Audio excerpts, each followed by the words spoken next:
You're listening to Raising Anchor, a Rhode Island FC podcast. We're glad you're here.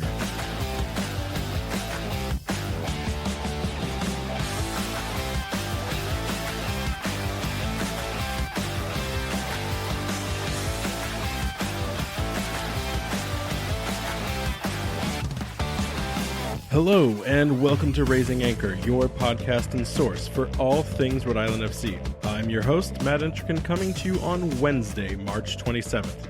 Rhode Island FC gets a 2-2 draw in what will be one of the farthest travel destinations of the season, and we'll talk to you about how lucky the club was to escape Seaside, California with a point. Plus, we'll get you ready for the match ahead against our first Eastern Conference opponent, the Tampa Bay Rowdies, this weekend.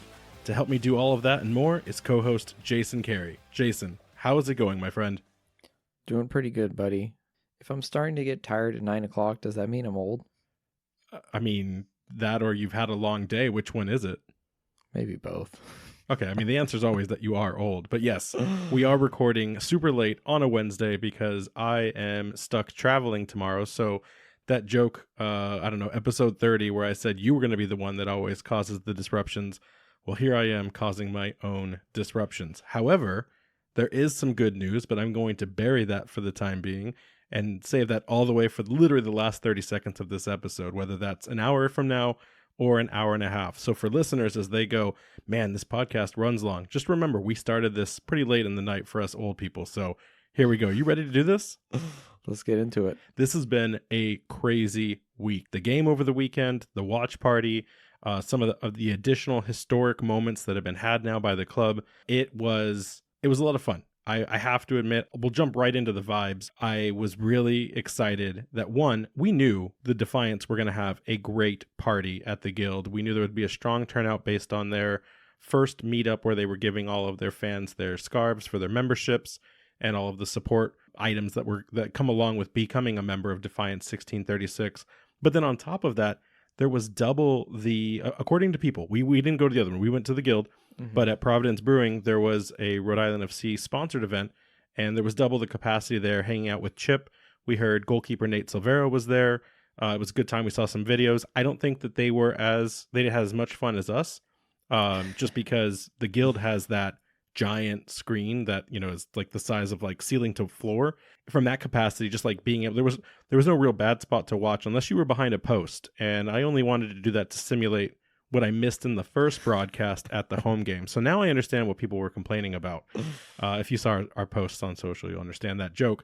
But that being said, great turnout. Some people, I think, were just there for a beer and then said, hey, I want to jump in on this and have fun for the rest of the evening. I didn't realize that we were after hours for the Guild. So the Guild shuts down at 6 o'clock. So we kind of got treated like VIPs for the night, for the experience. That was a lot of fun.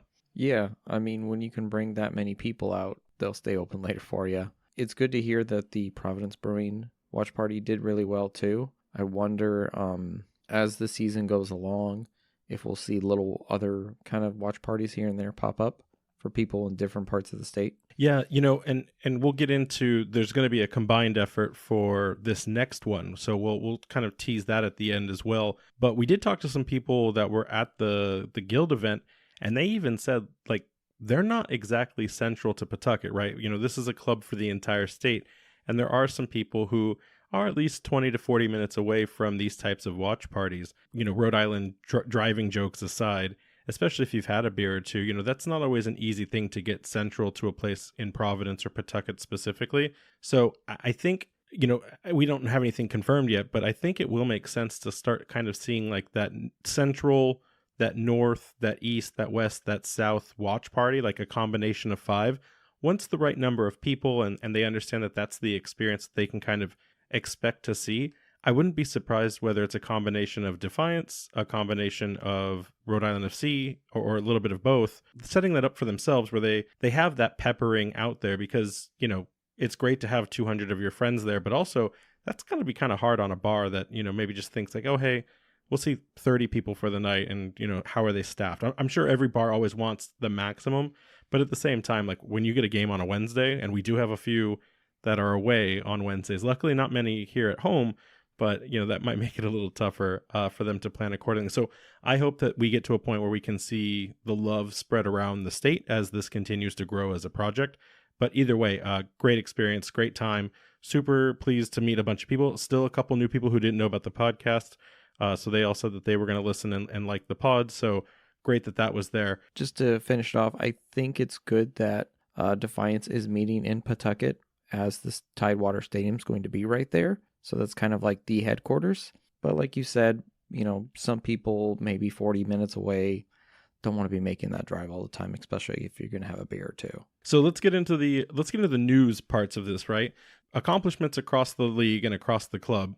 First, Prince Sadie and Connor McGlynn both get their 100th cap for USL participation. I guess that makes me start to wonder. I know that they were both Hartford alumni, but I guess they also must have started both at the same time with the club. So they're just running like in parallel right now. In sync. Same journeys, right? So congratulations to them. 100 caps is a very, very notable accomplishment. So congrats again. And then Chico scores not only the first goal ever in Rhode Island FC history, but scores the first brace in Rhode Island FC history, scores the first away goal in Rhode Island FC history, scores the first away brace in Rhode Island FC history, and is on the USL Team of the Week. So while that's not the first, Clay Holstead got that honor on our first game. A ton of firsts for Chico as he led the attack and he led the goal scoring for our club in that match against Monterey Bay, which we'll unpack here in a second. Did this surprise you at all? I mean, we were saying last week that you had to feed Chico. He's been fed. He's now leading all of our stats. Does this come as a surprise? No, I think this is expected. We'll see how many goals he gets. Is this going to be a 20-goal season? I think he can go for more. But I mean, he's on track right now to score, 48 goals? So that's a great projection to have. You're at 0, you're on track for 0. You put in a brace out in your second game, you're at 48 goal prediction. That's perfect. I think something more reasonable, like, at least 20, probably like 25, I think he can do. I would be okay with just double digits of any kind. I know that he is our main production source right now, but, strikers can be streaky, and I'll be happy as long as he gets to the double digit realm. Like, how terrible would it be if he got 2 and then it was 10 games before we saw a goal, right? So I'm let this man cook. That's all. He's been fed. Now let him continue to cook and feed himself. Yeah. So congratulations to Chico. And then real quick punch list. So we're going to talk about injuries. We're going to talk about what we know from practice sessions in a bit. But I do want to say that there are several trialists again with the team. So you can look into that as Coach Kano always never satisfied with the roster construction. You can look at it as maybe that they were just there to see if they had a spot within the club. Or you can look at it as Coach needed some additional players to line his team up against, and they happen to be in the area. We've heard this story before. So there are some additional trialists that we've seen. We have pictures of them from practice session. We may float those in the Discord if people want to help us identify, like they did with the first rounds when we discovered players of the like of Nate Silvera and Kevin Ving. But the team is still looking to cook. So that's exciting. And then 2 other things that we just want to float past everyone. One is there is some new merch available. We didn't broadcast that on last week's podcast. It's not really like our shameless self-promotion on our own podcast to do that, but there is some merch available, something that people had requested a while ago that we did, and then we did like a silly one for the podcast itself around just like it literally says, ask me about my podcast. So feel free to go in and grab those if you so see fit. And if not, tell us what you would like to see. This is a way to help us support the podcast where you get something out of it. The hat has been tremendously successful. I've seen at least like 4 or 5 of them out in the wild. But if you see something that you like, let us know and we'll see if we can make that something that happens. Okay, so we got the merch plug out of the way. We'll have some bigger news at the very end of the podcast. Are you ready to get into this recap? Yeah, let's get into the game here. Monterey Bay FC versus Rhode Island FC. What we knew was more of the same when it came to formation. It was another 3-5-2, although I will still continue to say that pundits abroad continue to call this a 3-4-1-2 because of the positioning of one Joe Brito. That being said, it's still a 3-5-2. It's semantics. The difference between the two formations kind of has to do with the way the midfield is set up. But for all intents and purposes, they're basically the same formation. Yeah, but it's not semantics. I mean, yes, you're right, it is, but it's also not, because if Coach Kano tells us it's a 3-5-2, like, who are we like to argue or interpret if that's what he says it is? Yeah, I mean that's fair. I think it's just the way that they look like they're playing. I can see why everyone says that, because that's what we thought too. So let's get into this. So it was a 3-5-2, your captain, Koke Vegas, in the net, and then in that three-back line, you had the likes of Karifa Yao, Grant Stoneman, and Frank Nodarse. And then in that midfield, you did have Steven Turnbull, Connor McGlynn, which was the new alternate for a sick Clay Holstead, which we'll talk about in the preview for our Tampa Bay game. And then Mark Ibarra, and then Jojea Quezera on that midfield line. And then again, Joe Brito was just hovering slightly above that. And you could see it in the heat map. So he was the top of that 5-man line. And then you had the combination of Chico and Fuson sitting at the top as your striker pair. So let's talk about Monterey Bay. It was a little weird to me to see, coming off of a home opener that was sold out with 5,000 people going nuts, to see Monterey Bay's first ever game against us, where I kind of thought we'd be a big draw, a big sensation. It was kind of weird to see a stadium that could fit 7,000 people have a scattering of 3,000 at best.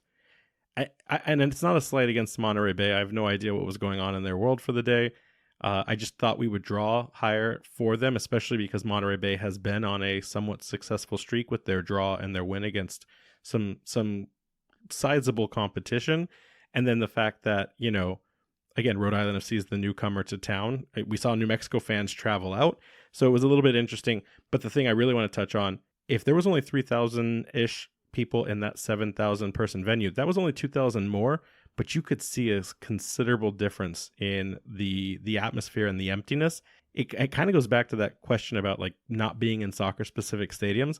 Quality and quantity of size of crowd are very big. They feel like they're make or break it in this league. Yeah. It's a lot better to see less amount of people in a tighter space when you have these large stadiums. Even if you can say, oh, well, there's 10,000 people that saw the game. Yeah, but the stadium seats 40,000, so they're spread out. It doesn't create as good of an atmosphere. If you can get like a nice, tight, compact stadium and get that closer to the amount of people who are actually going to turn out, it creates such a better atmosphere, and it doesn't leave those like huge empty gaps that you see on TV that don't look particularly great. And, you know, they said it was 3,000 plus. I'm going to say it was like 1,000. So, again, it's just the optics of it. It's going to be super important for Rhode Island FC to make sure that people show up and attend those games, because we don't ever want to be on the opposite side of that opinion, right? So I imagine some of their fans probably just got blown away. You mean by that 21 mile per hour wind? Is that a wind joke? Yeah, it was crazy out there. Did you see it? You know, last week we joked that the woodwork was the, you know, quote unquote 12th man. I really feel like that wind was a 12th man for Monterey Bay. And I only say that because they must be aware and are cognizant of that wind existing. So then when they're practicing, when they're set up, the way they chose their side at the beginning, they clearly decided to stick it out in the first half and then have the advantage. So if they were chasing the game or just needed to hold it down, the wind was in their favor for the second half. So, you know, you hear all the time about clubs with the right atmosphere from fans or at altitude. I've never seen a stadium where you had to anticipate wind like that, and I'm sure that's a reoccurring experience for away teams when they travel into to Seaside. Definitely, it seemed like it affected us more than it affected them. Oh, 100%. So let's get into this game. The best I can say without ringing a 5-alarm bell, because I think it's too early for that, is we were lucky to get out of Seaside with a point. This game was a lot of things. It was offensively charged. It was defensively compromised. It was quirky. And there were instances where I questioned a lot of what I saw both in the offensive and defensive sides of Rhode Island FC. And, you know, we'll unpack it. But first things first, we're just lucky we got a point out of that game. It was a bit of a crazy match, albeit it was a very entertaining one. So that's a plus. You subscribe to the chaos, though, so... Yeah, I'm all about it. So let's get into this. First, we have to start with the fact that the game started pretty aggressively in the first minutes of the match, where both teams kind of early on knocked on each other's doors. Monterey Bay having a shot almost within the 18-yard box where an MBFC player turns and just fires one, not necessarily a crazy threat for Coque Vegas to pick up. And then seconds later, we convert on a challenge, which honestly looked super nice if Connor McGlynn had been able to bury it, where you see the likes of a run through the lines and then this little back heel pass to Connor McGlynn, who's at the top of the 18-yard himself. And if he just got a better footing on it, could have probably buried that in the top left corner, but instead just kind of putted it into the Monterey Bay keeper. And then that was it for about the first 15 to 25 minutes. It was a lot of the two teams sizing each other up in the midfield. You know, after Connor's shot, there's an early yellow card to Monterey Bay, 14th minute, for a deserved foul that converted to a yellow card. And then after that, the game starts to open up in the 20th, where Monterey Bay scores at the time an offsides goal, which in the moment, you know, you could see so far in advance that it was clearly offside, but it was one of those instances where it was kind of a wake-up call to RIFC that they needed to figure out some defensive shape, if you will, as the two teams had kind of been trying to probe themselves in that midfield and try to unlock some of the defensive side. It was off by I think 2 yards. I mean, it was clear as day. They wouldn't have needed to consult a VAR, not that they have one in this league. But, you know, I think that was kind of a wake-up call that Rhode Island FC needed to kind of get it into gear. What are your thoughts there? Yeah, and I think we saw here too more of a threat from Monterey Bay. We kind of predicted that they both use similar lineups and that they were going to attack us in similar ways, but it seemed like they were a little more lethal and kind of got up in our face a little more. Whereas, New Mexico kind of wanted to push the ball through the middle more, and because we clogged the middle, I don't think it worked out as well for them in the end. You know, at the end of the day, these are players with talent, with skills, but sometimes the way you line up can have favorability or weaknesses based on another team's structure and style. I thought it was more the same of Monterey Bay, at least in formation type. I do agree that, you know, they couldn't play their linkage play up the middle. We did seem to have a good containment on that, but they were also very comfortable moving out to the wings, which is not something we've had to see them do. Yet talking to the people that cover the club, that's one of their normal attacks. That's one of their biggest strategy is that wing and cross play. So giving them the space to move into that didn't seem like it was an inconvenience as much for them as it was for us, because when you have wingers and you're in a 3-back line, that kind of contained the likes of Jojea Quazera and Steven Turdbull for long moments of time. And you could see that too in the heat map for our central midfield, as they had to go deeper to unbury or unpack our wingbacks at times. So yeah, we'll get into kind of how that unlocked other players in a bit, but I think you're right. I think we need to make sure also we give some coverage here on what really did start to unlock this game. So after that offside goal attempt, you know, you move into what's kind of the first thing that shifted RIFC into overdrive, if you will, and that's the Joe Brito yellow card in the 37th minute for, you know, let's be honest, it was a legitimate yellow card. It was for retaliation after a questionable foul on Karifa Yao. I have to say that, you know, last week people had complained that the refs were inconsistent, and I think we disagreed with that. Seth, the ref, he also disagreed. And then this week I've heard and read that fans kind of thought that this ref was a little bit more consistent and fair, and I disagreed. I think the ref in this game had a poor performance. I think Alexis De Silva did not show as much consistency, and this Karifa Yao foul was the first one that kind of had me start to say, what's going on here? Yeah, and we should say the foul that we're talking about was not called. So there was a challenge on him, and from what we could tell and from what Seth saw when he looked at it too, the player didn't get the ball and he hit Karifa. This upset our team, and Brito kind of went back and, you know, lashed out, which, you know, like we said, it's deserved, but it kind of really got a fire into the team, and they were kind of upset that I think they felt things were not going their way and that the ref was maybe being unfair to them. Now, if you're the coach and you see your player go out and do that, are you in support of that, or in your mind, it's still 0-0 at that moment in time. Is that something where you need to keep better control and a calmer perspective, or do you want them to get fired up to kind of have those moments? It's probably twofold. He probably likes to see the passion and fire in the team, but at the same time, he's going to want to ask them to kind of keep under the wrap so that we can keep 11 people on the field. So after that moment, we did see Rhode Island FC start to kind of peak in an intensity, and that ended up resulting in the first of 2 goals on the night for Chico, where we saw almost in a reverse of the PC friendly, where at that time it was Chico to Fuson. We see Fuson weigh a perfect through pass to the feet of Chico, who then who megs the keeper to bury the first goal in Rhode Island FC history and put one in the record books. I've seen a lot of Chico's goals in studying him, and he sometimes is just that poacher that's right place, right time, or he has found space to put a ball into the back of the net. This one, from the run of play to collect, to receive, and then have the ability to just drill it home, like I am excited to see more of that this season. If that is what he can do even half of the time, we're in for some exciting and beautiful goal scoring this year. Because I'm not a big fan of like, oh, I just was, here, the ball hit my foot and I just tapped it in. Like, those are important goals.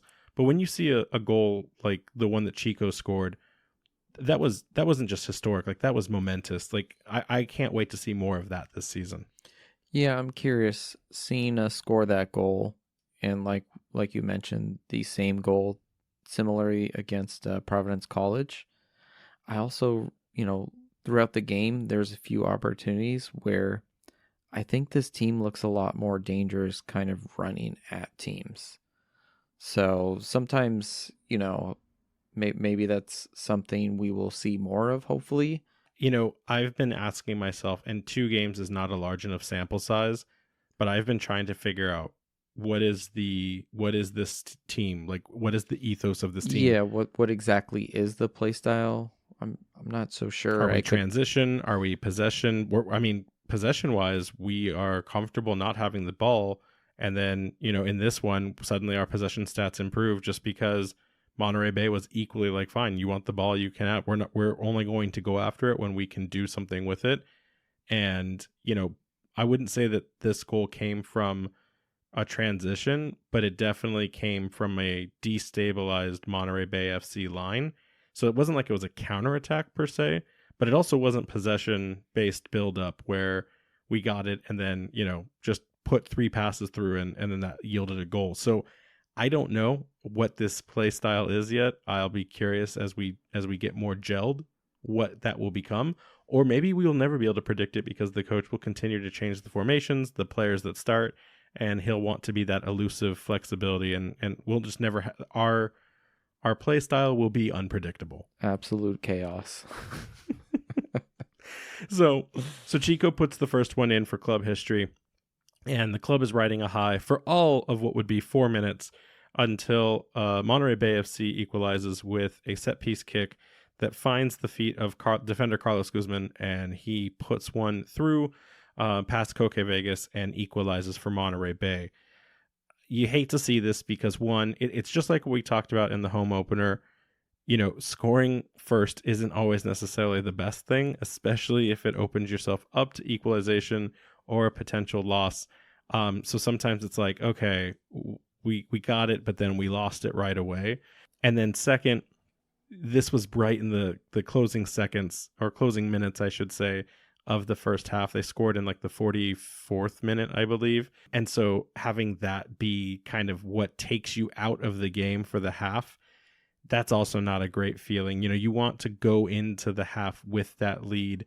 You can change your entire structure. Like, coach can come in then and say, hey, we're going to change our game, our shape, so that the rest of the game becomes reactionary, and then you can control the narrative from a different perspective. But with an equalizer that quickly following the first ever goal, that was kind of like a gut punch in some ways. It felt surreal, and it was like, oh, okay, well, here we are again. We've reset, and we're going to have to go back to the formula for the next 45 minutes. That was one of those free kicks that took way too long to set up, where I started to get a bad feeling about it. It's like, I don't think we're gonna come out good from this one. So let's talk about that, because there's some things that I saw I didn't see in the moment, because I was actually still probably riding high from the first goal. But on watching the replay, I have to ask, is this Karifa Yao's fault?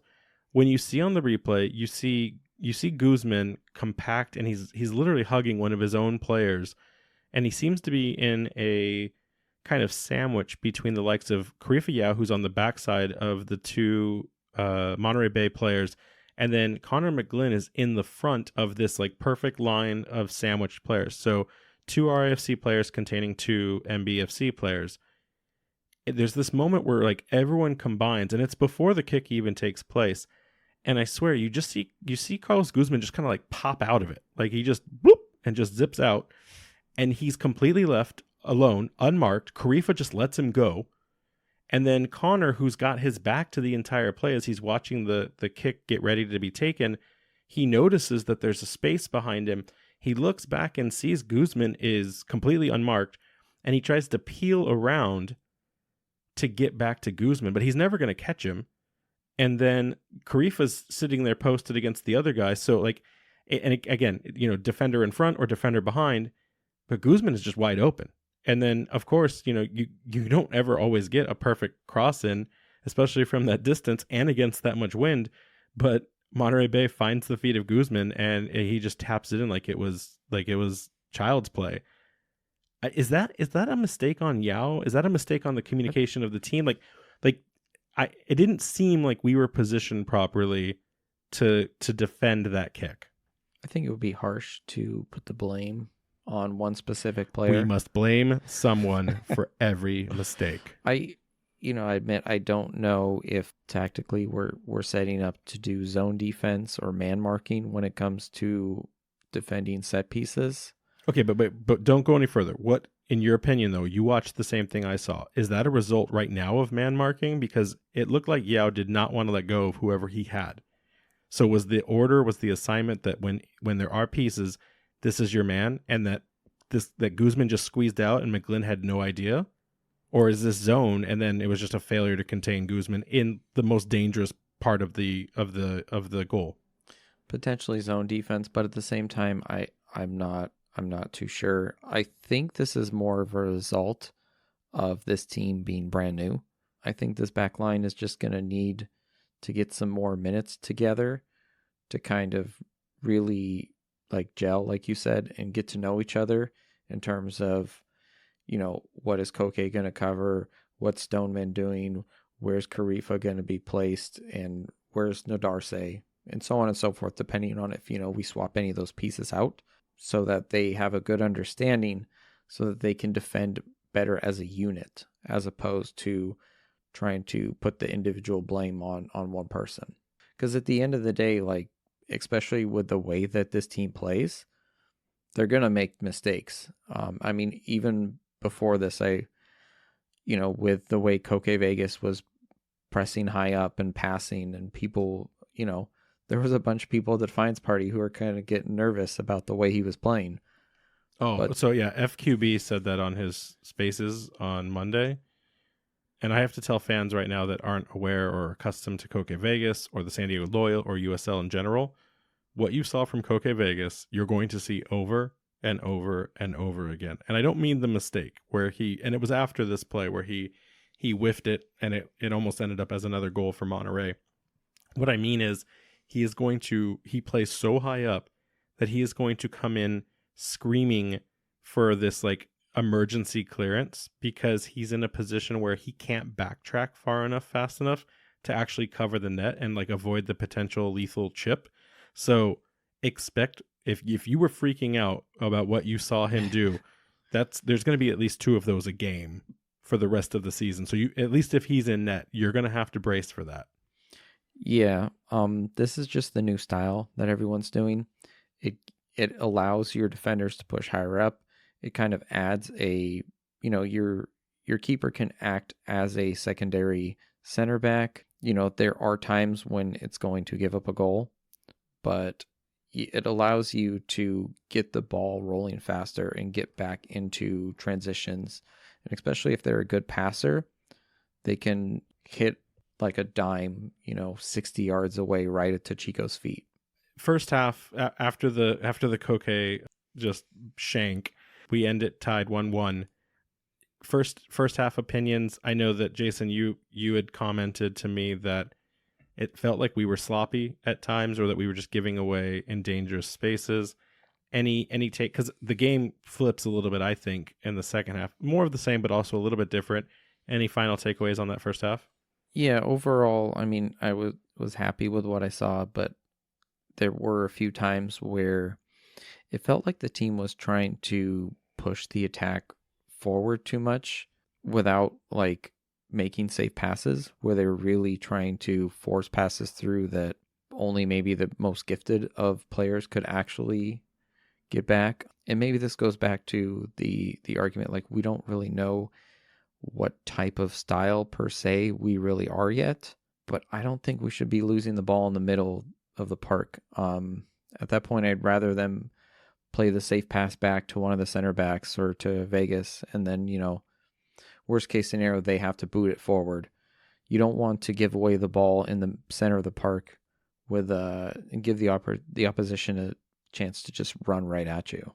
I think you're right, but I also think that was part of the lessons learned from New Mexico United, where they could be risky and give up the ball, but they would be in such a position that they could get the immediate follow-up tackle and regain possession in a lethal area. And this time, either Monterey Bay understood that or disrupted it with their own game plan. And it would force us, like you said, instead of playing the safe pass, resetting and trying to find a new combination, there was a difference on the field where Connor McGlynn did not have the same link up with Joe Brito. And it was obvious. Joe had to drop deeper a majority of the time, or he had to kind of go out to the wings, whereas in the first game, he was very central and very tucked in with his back to the net. In this one, he was more of just like a free-floating CM, and Connor McGlynn was fighting for his life to try to disrupt and break out. It wasn't just Connor that had to deal with that. Everyone was trying to connect to the forward line, and it just didn't happen a majority of the time. That being said, when it does happen, it led to a Chico goal, so I'm not complaining, and I think the guys did everything they could. But I also think you're right that with the way we press, the way we have this expectation of tackle recovery, and then if we don't get the ball and we're so high up with all of our players, we're going to see a lot of scramble defense and a lot of emergency defending this year if we have these moments. So I would prefer at least one or two safer passes every once in a while. I thought we built this team designed to play comfortably out of the back to break possession. So if a team is that on top of us, like, absorb it, move it out, and counter. But you're right. It's still early. 2 games isn't enough. But I agree that I think there was, I wouldn't say sloppiness, but there seemed to be this unnecessary urgency to slip lines and get that final pass through. And I think it failed us more in this game than what we saw in New Mexico United's approach to how they wanted to handle us. Yeah, and maybe that could have just been we came up against a better team this time. I mean, we had mentioned too, the wind could have been a factor. There were times when we even saw some of the players like trip over the ball because it was like rolling weird. No, agreed. So let's move into this second half. It's kind of more of the same. It's kind of the similar story. We start with some early fouls. First and foremost, we got to talk about it. It was probably the most controversial foul of the game. Not the most controversial call of the game, but definitely the most controversial foul. And that was Grant Stoneman's yellow in the early start of the second half. Listen, I'm going on the record, and I'm going to quote Seth the ref here in a second, but that was a red card. Yeah, I was surprised to see him stay on the field.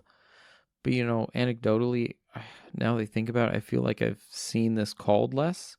But the rules state when you are the last man back there trying to like stop a counter attack like that, if you take the player out, you get supposed to be sent off. Well, so here's the thing. When you saw Stoneman pop back up from the slide, you saw him point to Yao and say, no. Like, he already knew how close, like, it was a razor thin margin of proximity. And you could already see him trying to persuade the ref to go to hit the pocket of favorability Yeah. for him. But Seth the ref writes in, and Seth, by the way, full credit. We're gonna have to figure out how to incorporate this guy into our podcast moving forward. I don't yet know how, but he wrote, complete exposés on every single foul, goal, everything. So we're going to figure out how to do it. I don't know yet. Maybe it'll be like a standalone piece that we just do as like a media piece. Maybe we can get him in and then, give him his moment, his corner. But just phenomenal write-ups from Seth. But he agreed. It was a red card.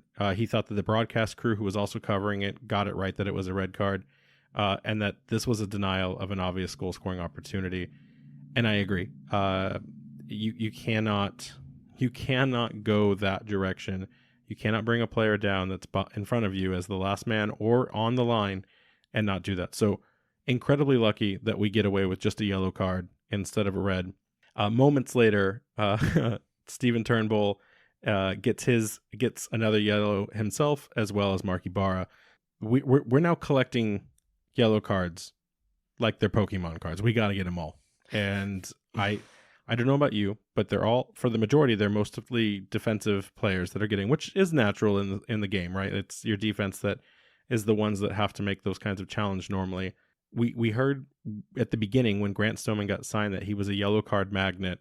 2 games in, again, baseline is skewed. Data would not tell a complete picture unless you went back a season. But for Stoneman, this is very par for the course.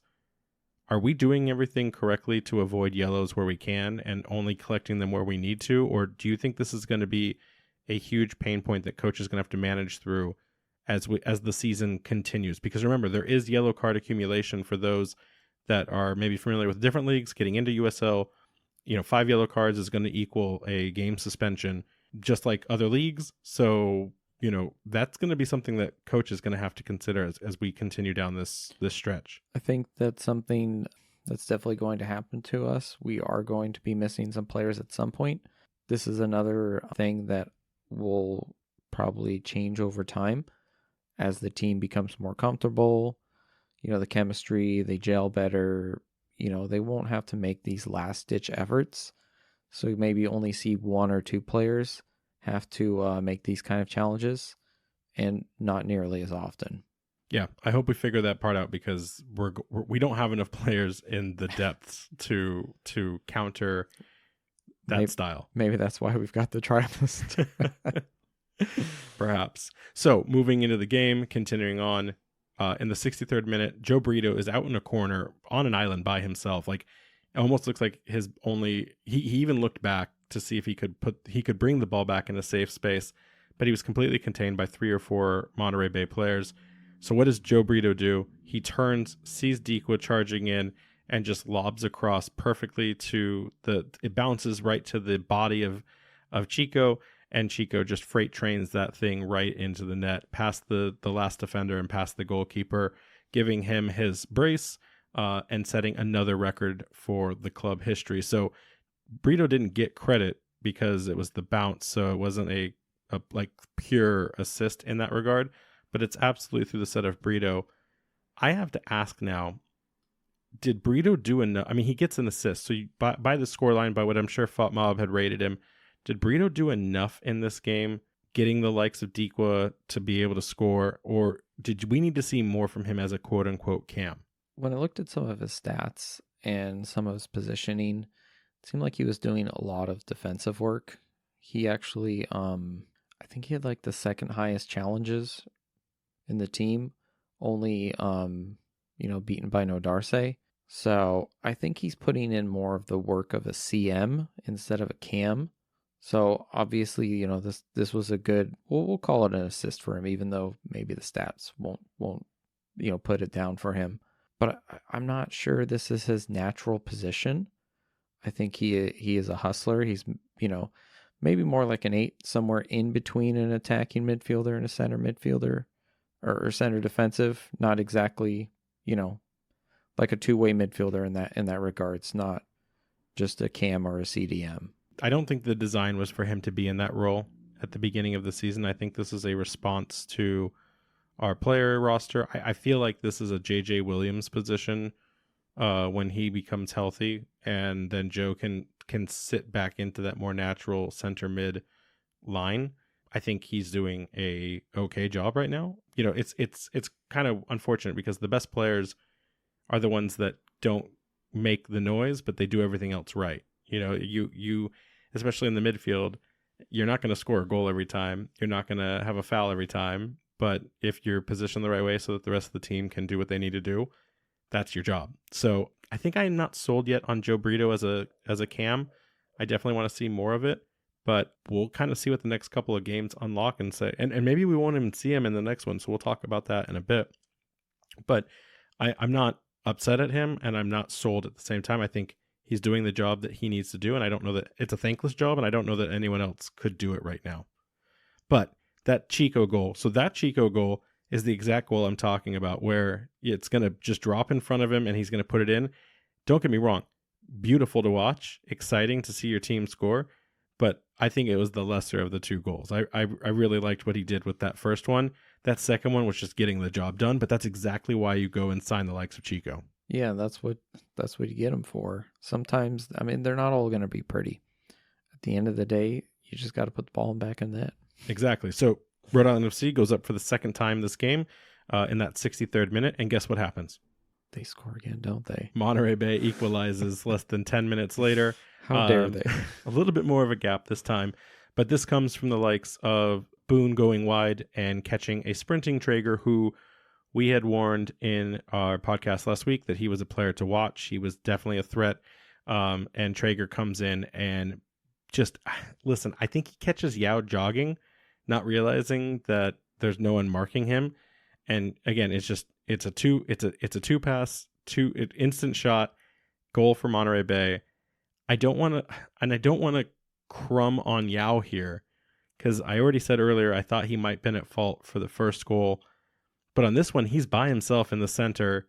Everyone else is out trying to contain the cross, and you could argue that maybe one of the other defenders didn't get their body in front of the cross, but like Yao, someone should have been communicating to Karifa Yao that there was Traeger coming in behind him, and that did not happen. And, you know, Traeger comes from behind Yao, so you can either argue Yao didn't put the foot out to block and stop it, or Yao didn't think that Traeger was there and just lets Traeger get the goal. So I don't want to say it's never one player's fault entirely, right? But like, that's pretty damaging. Or am I not seeing that correctly? Traeger's very fast. I think what was happening that was causing a lot of issues for us with the 3-back line, our wing backs were playing so high up, and you can see that with their heat map, that they were practically in the opposition half most of the time, that I don't think they were getting back far enough to help defend. So often it was just those 3 backs defending. And when you have wingers bombing down the wings, it causes problems, because then you also have people pushing through the middle. So I just, I don't know if there needs to maybe be an adjustment. Maybe it was just kind of an unlucky thing that we didn't match up well against this team. But, I still hesitate to, blame any one player, especially I think overall he actually had a really good game. He did, and that's the most difficult thing. When you look at his ratings, he had one of the best scores on the night, and that's because he had a bunch of clearances, he had a bunch of tackles, and like, he had a very successful night. He just happened to be in the room.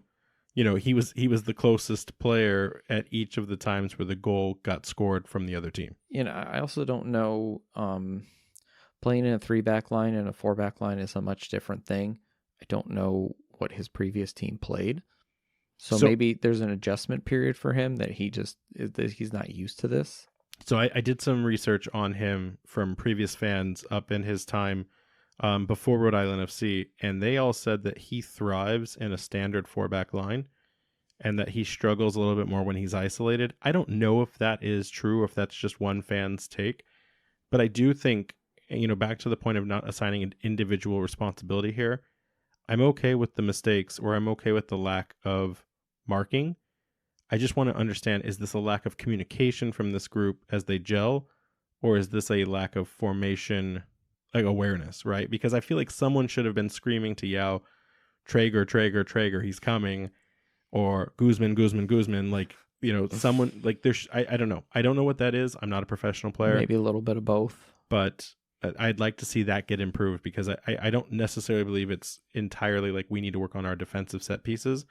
I think it just is a little bit more communication. But speaking of communication, we got to move on. So they equalize in the 72nd, and then we get to the most questionable call of the night. So earlier we said the most questionable foul, the most questionable call. 84th minute, Monterey Bay puts in a cross. It connects with the feet of a player, and it connects with Green from Monterey Bay, goes into the net.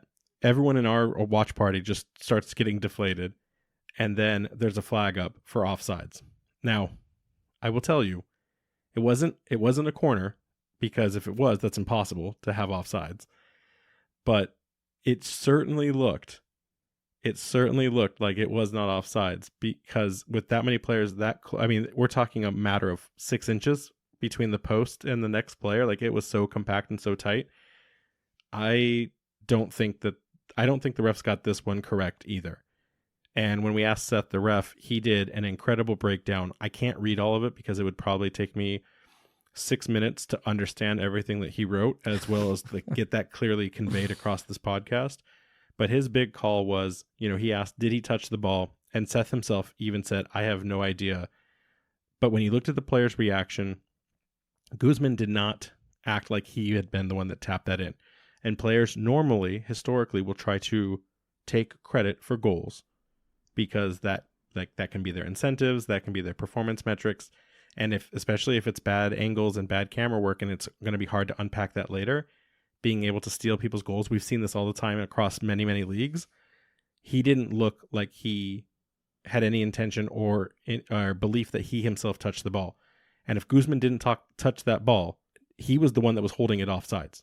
So if he was the offsides person, he wasn't in the way of the goalkeeper, and he didn't touch that ball, that means that ball came off of Green, and that was a goal. Yeah, and that's what Seth the ref said, by the way. If there was an RIFC defender next to him, then he would have been in, let's say even right behind him, then he would be interfering in that defender's ability to play the ball, so that would make it offsides. But the thing was, it was what? I think there was 2 of them. There was, but Guzman was the one credited with the offside, and he was isolated by himself. But yeah, so there was 2 Monterey Bay players over there. So they weren't blocking any RAFC players. And at that point, Lee was on the opposite side. So he was on the inner post. He wasn't on the outer post. So, yeah. Yeah, and they actually did, if I remember correctly, I think they called that offsides pretty quickly. Right away. Like Guzman turned around to celebrate with his teammate, and then looked and then saw the flag was up and was like, how is this possible? And then what's crazy is, even so much so that we tried to then capitalize on that, and it did not work out in our favor. We almost got scored on again because we couldn't clear the ball. And by the way, we haven't even touched, Jackson Lee has to come in. So he makes his first start as our second goalkeeper ever in club history, off of an injury to Koke Vegas. We'll talk about that a little bit more in the preview for the next game, but Jackson Lee makes his start. Everyone at the bar started screaming Aussie, Aussie, Aussie. Love that. So congratulations to Jackson Lee. So yeah, Monterey Bay doesn't get the conversion of that third goal, which I'm going to say it was a goal. And the game finishes 2-2. We get super lucky to get out of there with a point.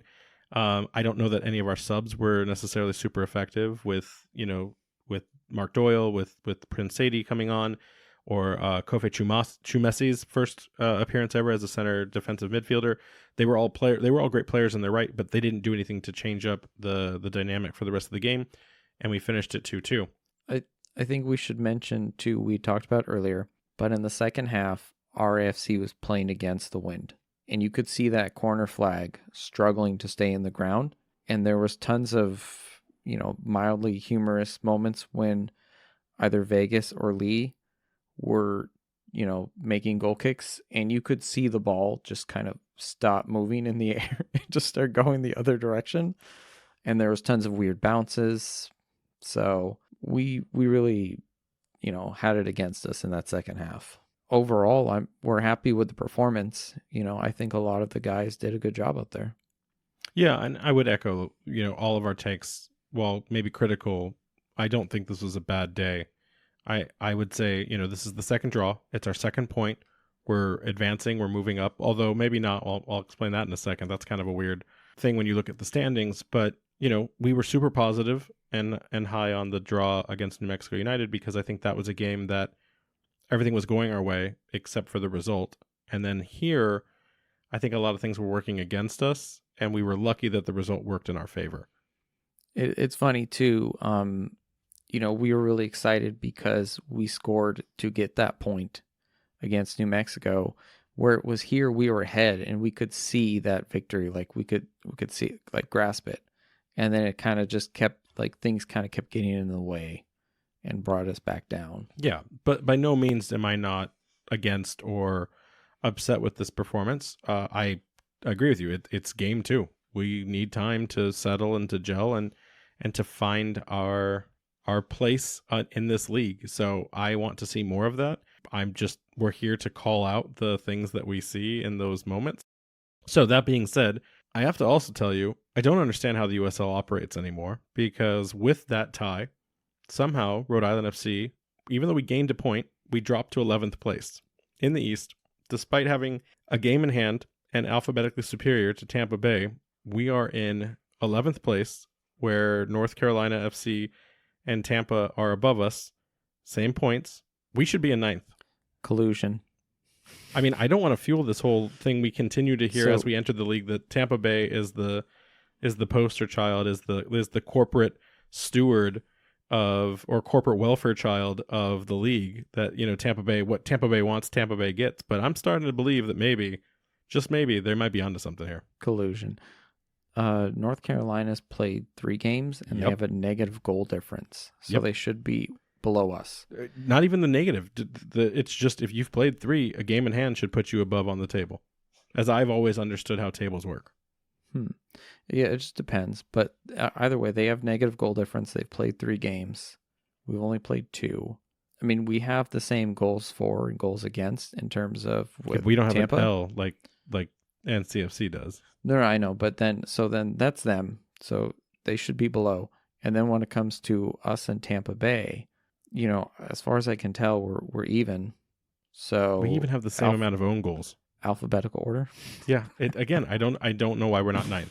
So if you guys want to tag the USL and demand that they fix this, that they right this grievous error. Or if there's some weird tiebreaker that we're not familiar with, let us know. Maybe it's because we haven't had, I don't even know.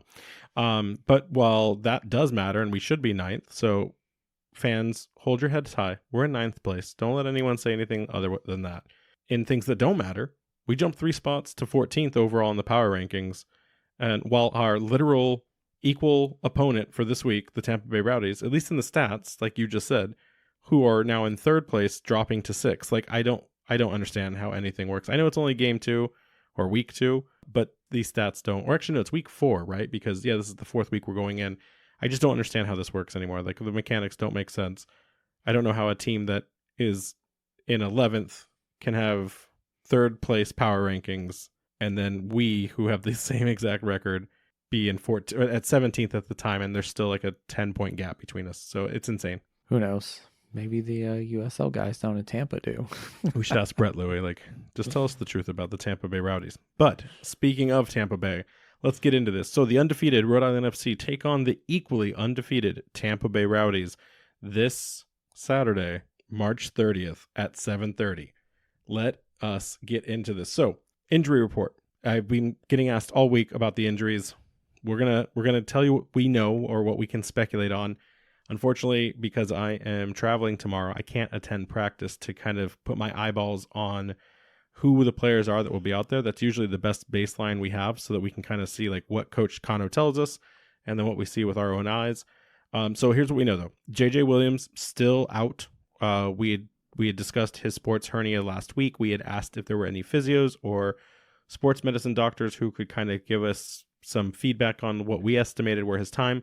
We did have one reach out to us, and he said without an accurate diagnosis or visibility and being able to confirm this with his own eyes, it sounds like JJ is anywhere from 6 to 10 weeks out. And that's because, if you've had a sports hernia and you're now doing like jogging and walking, but you're not like up to sprints or other physical like activities, he's probably around that 6 to 10 week benchmark.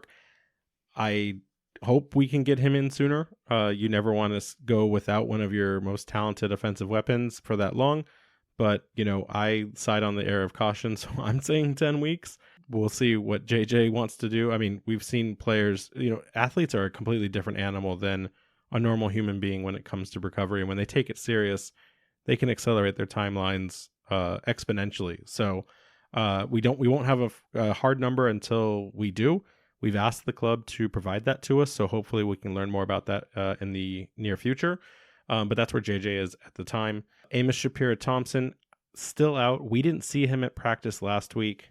Normally, that if you're not at practice, you're on the injury report, you're not usually making it to the next game because you're not day-to-day at that point. So he's been at least 2.5 weeks without any kind of training. So we still don't know what his injury is, and the club has not given us any hint as to what that might be. We saw him at the home opener. He didn't look like he was in the great state. I don't know what else to share at this moment, except that I don't expect him to be traveling down to Florida. But if we find out that he's at practice and more, back into the lineup for that, then maybe. But at this point, we're going to say don't bank on Amos Shapiro-Thompson being available. And then Clay Holstead, we did confirm that he was anticipating returning to practice this week. So we heard through fans that he may have been sick and that it wasn't an injury at all. We weren't able to confirm that before recording today, but we do anticipate him being back. So he should be available either to travel or for selection. It's going to be hard to determine if he cracks the starting 11, and I think that's going to be a big talking point for this preview. But for any other reason other than, him deciding that he needs to take some additional time, I would anticipate him being back in the starting 11. And then there's Koke Vegas. We heard a large range of types of injuries that Koke sustained during the Monterey Bay game, both in the guild in the moment and then also on the Discord. So we heard everything from where he had a cracked or broken rib from the kick that he had initially when he went down in the box when I think Traeger almost murdered him on a sweep out, and then we heard everything to like a hamstring. I went back and watched the tape, and it does look after one of his kicks that he kind of grabs the back of his leg. So my guess is it is something leg or muscle related. It has not yet been confirmed on what that is, and if it's a big issue or just because there's a difference between a tear, a rupture, and a like a ligament strain. So if it is hamstring related, because you do kind of see him grab that leg, he could be back for this game, and it was just hey, get him out, play it safe. Or we could expect to see that he's out for 8 weeks. You just don't know yet. And unfortunately, because we're recording on Wednesday, there's no clear expectation there. That being said, even if it is minor instead of being a major injury, I don't think that you take the risk of putting him back in the net that quickly. So I do anticipate that Jackson Lee gets the start for the game against Tampa Bay.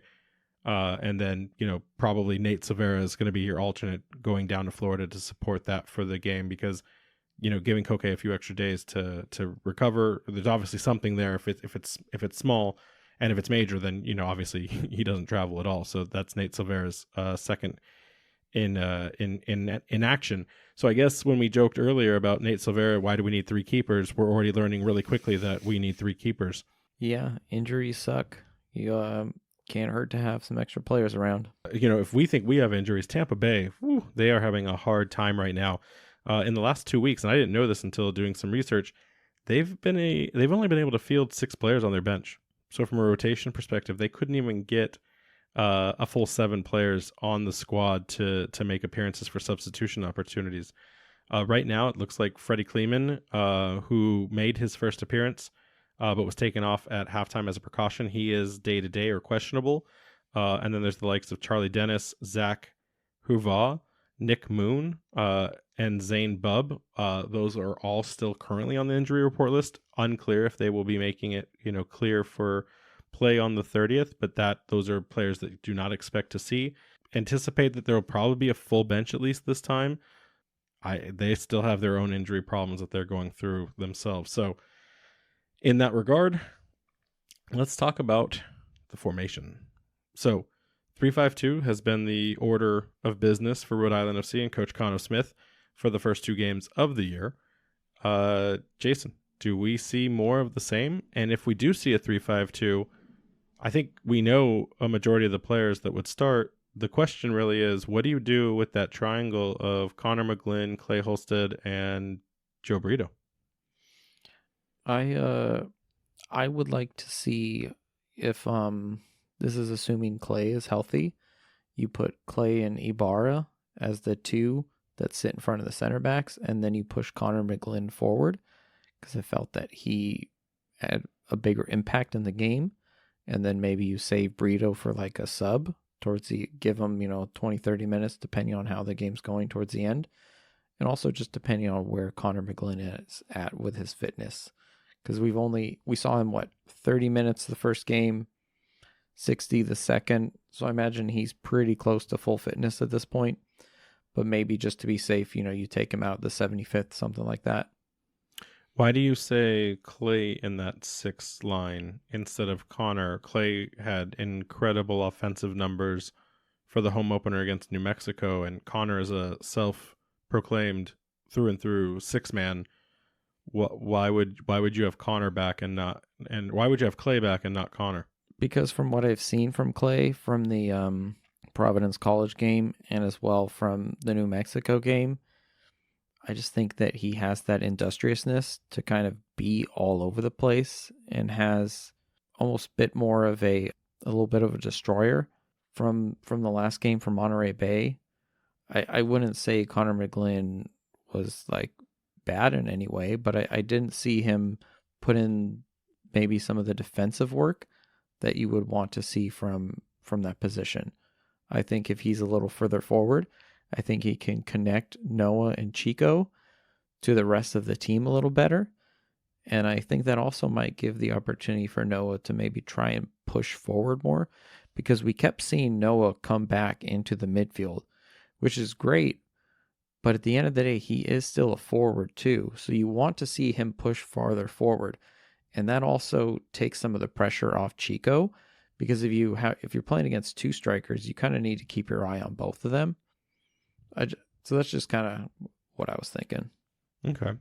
And with Jackson Lee most likely getting the nod to start, do we see a difference in the formation strictly off of Lee's introduction?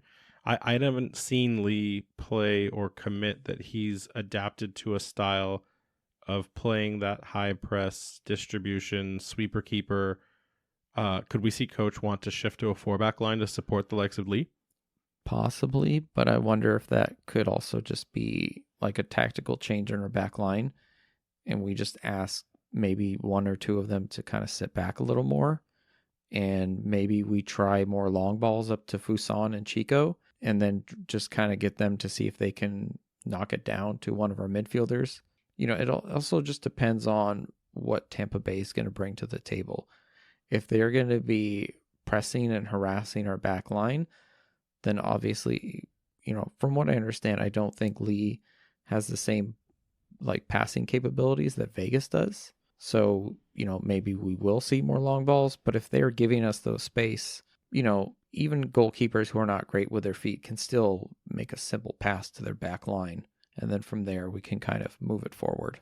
Yeah, so let's talk about Tampa Bay's formation predictions here. They've played both in a 3-4-3 and a 5-3-2 for the year so far. In that 3-4-3, they played against a San Antonio side that they wanted to contain the midfield. And the midfield, and the play for San Antonio for that game was a 3-5-2. So they were designed very similar to what we are doing here if we continue with that formation. So I've got a feeling that if you're Tampa Bay, you're thinking about bringing a 3-4-3 into this game and trying to replicate the success you had against San Antonio, which, again, success it was, at least for the first 80 minutes, because they were up 2-0 on the likes of San Antonio, which is not a knock-away team. So the 3-4-3 may be the formation on order for the night, but then they also demonstrated a comfortability of playing a 5-3-2 last week. I did not like seeing the 5-3-2 with Tampa Bay. It looked very boring. It's exactly what you expect from a 5-3-2, is a lot of absorption of pressure, a lot of meaningless in your own half passing to try to probe. It didn't look great, but there were moments in that game where there was some explosive, counter or trying to penetrate the lines and slip past the defensive shape of North Carolina FC. But it was definitely North Carolina FC's game for a majority of that 90 minutes. I think we watched both the regular match, but then we also watched the highlights. And when you don't see Tampa Bay have even a shot on target or even a shot until the 60th minute, like that is not going to be a fun game to watch. And if we're trying to pack or break apart a very cagey 5-3-2, that could spell some trouble. Like I said, I think it will be a 3-4-3 if Tampa Bay anticipates that we're going with our own 3-5-2. So maybe coach throws an audible here and finally brings out the 4-3-3. I don't know. I mean, I want to see a 4-3-3 more than anything, but that's what we can anticipate from Tampa Bay. And then, of course, too, it doesn't go without saying, Tampa Bay has been a very interesting team. One, they continue to score first for all of their games, and they seem very comfortable and almost super dangerous on set pieces and corner kicks, which, if we need to be honest, we are struggling with defensively. So like I said earlier, I imagine coach is just really making sure we work through those defensive drills this week. But at the same time, Tampa has the same score as us because they haven't been able to close out matches either. So while they've been going, like, these are really two clubs that are very closely aligned in their performance stats. A little bit different of a situation on each side, of course, but these two teams seem very much in parallel right now from that perspective. So what are your thoughts on Tampa? It is interesting to see how we will match up. I'm thinking they're going to be more of a 3-4-3, but yeah, the them not being able to close out games, I'm curious if that can be something that can benefit us, or if they've realized that and are kind of working on correcting that, I imagine, though, too. Yeah, and it's not even closing out the games, right? It's also the fact that they are getting scored on in the final minutes of the games, right? In the 80th minute, in extra time, is when these opponents are scoring against Tampa Bay. So I don't know if that's the likes of just can't fall asleep till the whistle's blown. Right, like tired defense, a lack of quality subs because of their injuries.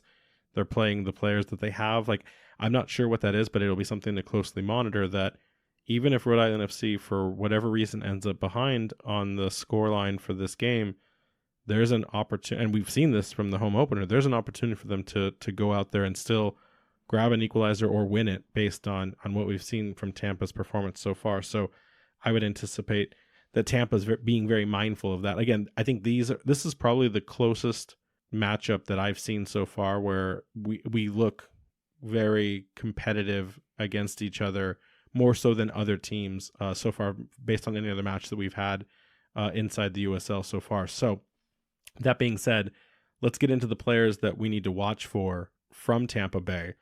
And ironically, I think when we did the homework here, we agreed it was their forward three, which sometimes you're like, okay, yeah, watch out for the attackers. But it really is the forward three. Like, Tampa Bay has invested in their intent behind supporting these players. There's a couple of other excellent personnel that they have on the team, but the eyes should be glued on these forward three in Cal Jennings, Manuel Ortega, and Damian Rivera. So who do you want to tackle and give listeners a preview on? I'll let you pick first. Some of you who followed Phoenix Rising's kind of playoff craziness should be familiar with Manuel Ortega. He scored, I thought it was 15. So it was 14 goals and then one penalty. So he got 15 goals total. Okay. Yeah. So 15 goals. He had a handful of assists as well. He was a big key in their cup run. So he's comfortable being in and out of the box to collect opportunities and bury them. So he's dangerous. I did not like seeing him last year. And I think he was the one that put the death knell on San Diego Loyal. So he's become like an enemy of mine just for that reason alone. I'll go next. I'm going to say Damian Rivera. A couple reasons. One, he's a Rhode Island native. He plays for the Revolution. He's good enough to be on the Revolution senior squad, but he wasn't good enough to get consistent minutes. So he got loaned back down to the Revs too. There's something special there. There's a spark for sure. And it's not just because he's a Rhode Island native. But, I think the warning here is that he's now been loaned out to a USL side. And that should be a wake-up call for him that this is probably one of his last few chances to earn a spot within the MLS.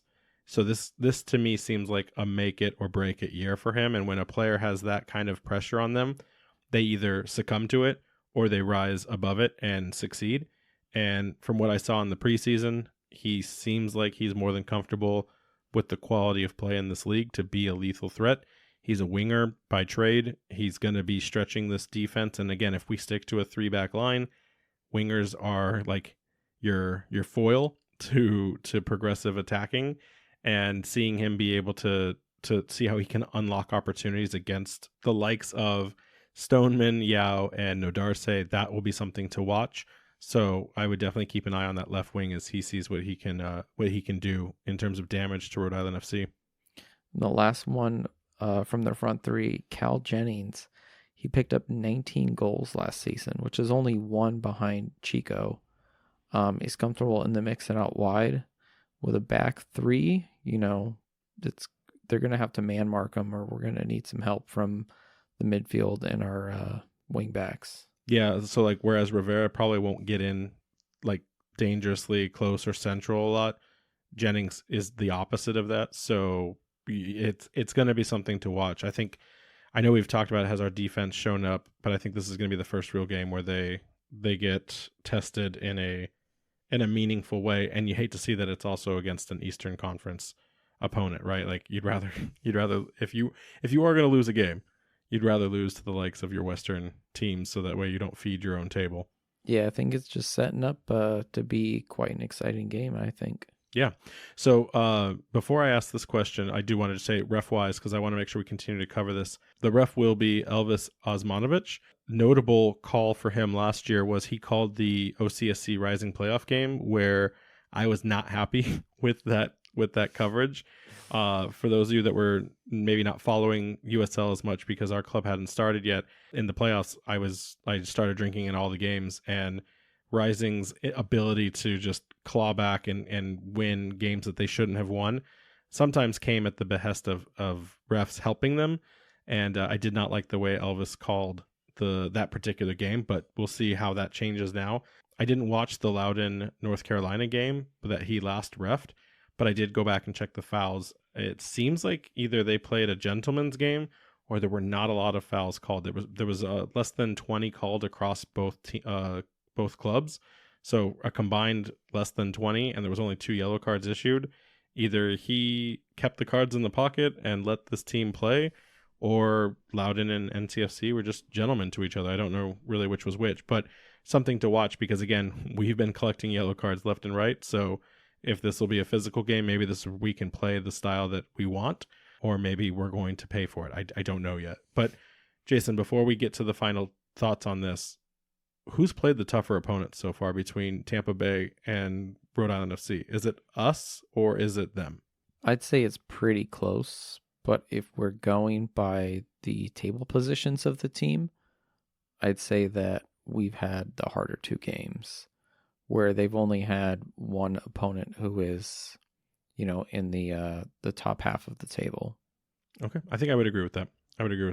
So real fast, what are the key elements that Rhode Island FC has to get right to get this W? So I think we need to, like I said last time, we need to keep feeding and creating chances for Chico.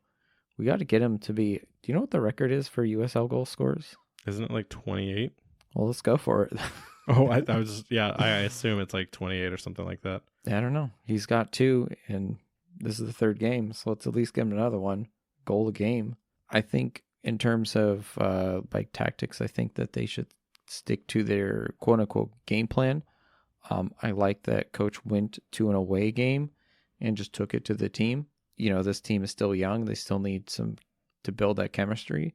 So I would hate to see them go away and, maybe play defensively or something different. I don't think coach has that in him, but you never know.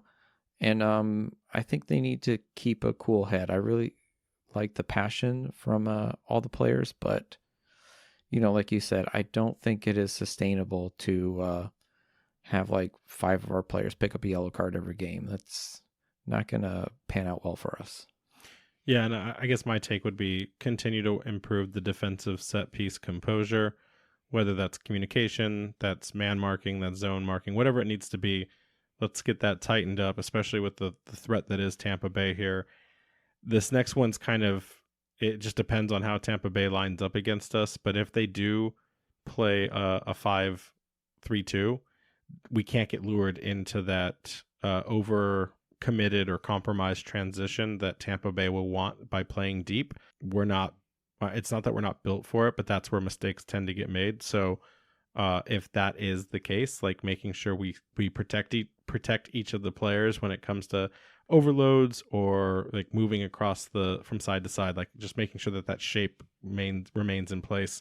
And then I would say the last one is just figuring out that connection through the middle of the field. We said it in the examples of Monterey. There were too many times where we had to force that final effort to connect to Brito or to the forwards because it seemed like that was the rule, and it wasn't a play it safe or reset and try again. So I'd like to figure out that connectivity, whether that's repositioning one of the players so that we can funnel attacking minded play up the middle, but I would rather see it not lead to as many turnovers or failed passes as we saw in the Monterey game. And I don't know if that's an adjustment or if that's just, hey, like, let's be comfortable to reset and go back out to the sides or reset all the way back to Koke. I know that sometimes that's not attractive soccer or can be boring at times, but I wasn't in love with the amount of times where we couldn't thread that pass to the likes of Brito or Chico or Fuson. So giving a little bit more composure to that, I think would make us a more complete team. So let's get into score predictions. First and foremost, Rhode Island FC again favored 60% to get the win, 37% for Tampa Bay, and only 2% for a draw, according to FUTMob. That tells me again, Rhode Island FC has the best fans, but also that we're not going to get a draw here. And I think that sets you up dangerously for your scoring prediction. I'm going to go first because I'm still the current champ. I think this is a 3-2 game, and I think it's going to be high goal scoring, depending on how Tampa Bay sets up. If we do see that 5-3-2, I would probably say this is a 2-1 game, but I can't have alternates based on the formation, so my number in the books is a 3-2 win for Rhode Island FC. I'm going to go with a 3-3 just for the memes, We start first game 1-1, second game 2-2. Why not? Also, you know why? That gives us the opportunity to get our first win in front of our home fans the following week.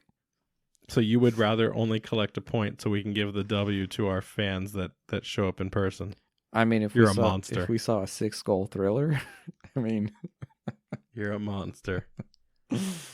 I love it.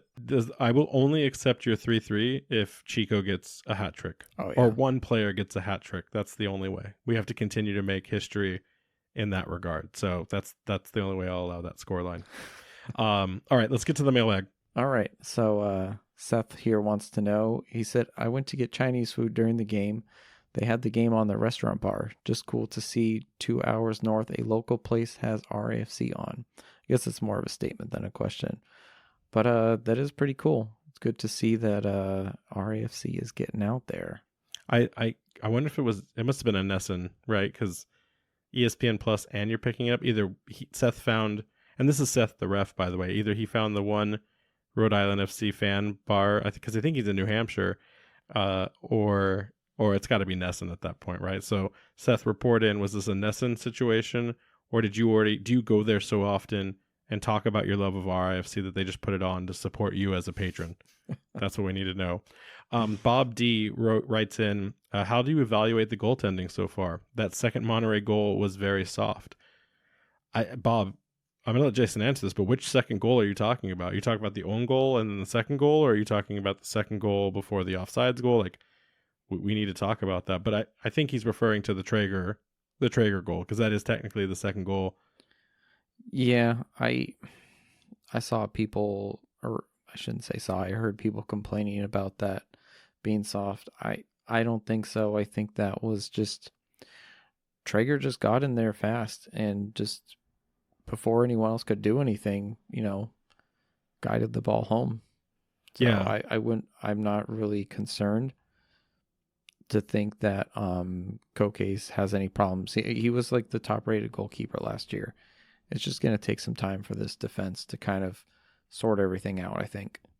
Yeah, I mean, when you've got a player screaming in that fast, and it wasn't even like he volleyed it or he had to collect it and set it and shoot. He just put his foot down and it deflected into a direction. Yeah, there's a reason they do those low crosses. If you get them right, they're very dangerous and hard to defend against. Yeah, so I wouldn't even say it was the goalkeeping at that point. I would say it was probably more giving Boone as much space as he got on the wing to make that pass. So I think that's something that and I've seen that happen now in both games where we invite players to come in down the wings and then collapse on them. If a winger is really good at putting the ball where it needs to go and we get caught unaware, that's going to happen more often than we probably want. So I would say less on the goalkeeper, more on how we can close down crosses that come into the box. All right. And Matthew J. here wants to know, with 2 points from the first 2 games, is the team playing up to your expectations? Better or worse? I think we already kind of touched on this. We felt like it was a win with the first game, and now it kind of feels like we got lucky, almost a loss on the second one. I think it's too early to make up a bona fide opinion on it. I like the spirit. I like the attacking mindedness of this team. I just want to see kind of some of the roughness get polished and see this team get more and more comfortable and familiar with each other. Again, remember, this team wasn't in existence 10 weeks ago, right? Is it 10? No, maybe it's 12 weeks now, but not all the players that are on the pitch were together until only like 8 weeks ago. So imagine having a friend build something with you, like a house, and you might know how to do it, but you've never done it together before. Like, chances are you're building a really crappy house the first time out the gate. So, let it happen, let it gel. I'm okay with that. Yeah, I think we're gonna just have to wait. Maybe, let's say, 10 games into the season, I think we'll start to get a better idea of where this team is going. Yeah, I'm okay with 2 points. Remember, this is a long season, so we just started. Yep. Andrew Q writes in, with Fuson playing so well, what do you think happens to the formation when JJ returns? That's an interesting one. JJ is, for all intents and purposes, a striker, but we also seem to have signed strikers who are very comfortable dropping back, putting in some work, and even maybe playing that assist to another one. I don't know. I mean, we've talked about this 4-3-3. Maybe we see JJ, Fuson, and Chico all up front at the same time. I mean, I'm fine with that. I have no problems with that whatsoever. I think JJ has to be in the center of that formation, but yeah, I have no problem with that whatsoever. Andrew H. wants to know, is there any possibility that you switch to 2 times a week but shorter episodes? A recap on Monday, preview on Thursday or Friday? Listen, we hear you loud and clear. We understand the ask. It's not that we don't want to do something like that. It just really comes down to time management. And frankly, between the amount of time for the games, the amount of time that we do all of the behind the scenes support, it's show notes, it's editing. While you would think, 45 minutes times 2 is the same as what you're getting now, it's actually not. It's significantly longer to build all of that out. So while I would love to give that to everyone, we don't have that in the tank right now. We can work on shortening these. That is our goal. And this episode probably will not prove that, but our goal is to provide that. But then there are also great alternatives to listen to recaps earlier in the week. So I think we would also just be over flooding the market with the amount of other podcast talent that's starting to creep up with FQB's Quahog Corner and RIFC Nation kind of starting to get out there. I think our right now our spot is continuing on Thursdays, trying to get it condensed a little bit more, and then eventually switch to live and video format because we've heard that loud and clear. Like he said, I don't think it's not particularly a possibility right now. I don't like the word never. Maybe, a few years down the line, we're still doing this and we get really good at what we're doing. We're going to be doing this for years? And it doesn't take us as much time. Who knows? But as of right now, I think you're going to continue to see what we're doing going forward. We really are trying to shorten these down a little bit. I just, maybe I just talk too much. I don't know. It's not you, it's me. Let's get honest. Next question. Taras asks, which RIFC player would last longest in a zombie apocalypse? I think Clay Holstead's got that look of like the Road Warrior or like Escape from New York. Like he He could pull that off. You fell for it. You had the answer, and then you just completely missed it. It's Jackson Lee. He was born in Australia. That man knows how to survive the worst environment on the planet. I've heard that's the literally worst place on earth. Everything there is trying to kill you. Yeah. And if he runs out of gas, he knows how to road warrior. So, no, it's Jackson Lee. And with that mustache, it's Jackson Lee 100%. Yeah, actually, that's a good answer. And he can punch. He knows how to use his hands. You know, soccer players, they're all kicks. So, Tim writes in, when Tidewater Stadium opens next year, there will be 340 additional days where RIFC isn't playing a game in the stadium. What other events or teams would you like most to see filling out those other days? That's a good question. Maybe some sort of like festivals for bands and stuff. Metalocalypse 2025. You know, there's actually been a few USL championship teams who now have women's versions. So I don't know, they could do that maybe. So we want to see a women's team come in. I think that's the next thing. That's the right step evolution for the business. And then there's the whole Division 1 Super League sanctioning and USL. So I think that makes a lot of sense. In terms of other events, like there's another venue opening it's opposite of Fox Point, and it's going to be similar to the Leader Pavilion. So it's going to be an open amphitheater. So we're getting more and more stadium opportunities for talent to come in.